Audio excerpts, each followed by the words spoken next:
నమస్తే అండి. నేను మీ శశిరెడ్డిని. బనానా కేక్ చేసుకుందాము. మీ దగ్గర మిగిలిపోయిన అరటిపండ్లు ఉంటే ఇలా మీరు ట్రై చేయొచ్చు. చాలా బావుంటుంది. నేను చెప్పిన కొలతలతో మీరు ట్రై చేయండి.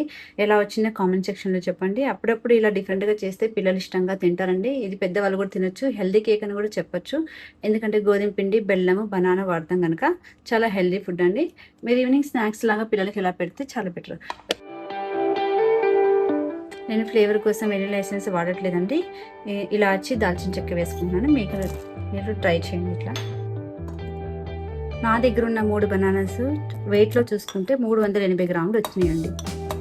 160 గ్రామ్ బెల్లం, దాల్చిన చెక్క, ఇలాచి పౌడర్ పట్టింది. నేనైతే వెన్న వేసుకుంటున్నానండి. మీ దగ్గర నెయ్యి కానీ వెన్న కానీ ఏదైనా వేసుకోవచ్చు. ఫ్లేవర్లెస్ ఆయిల్ వేసుకోవచ్చు. నేనైతే వెన్న వేసుకుంటున్నాను. చాలా సాఫ్ట్గా వస్తుంది కేకు. ఈ కొలతలన్నీ 1/2 kg గోధుమ పిండి కండి.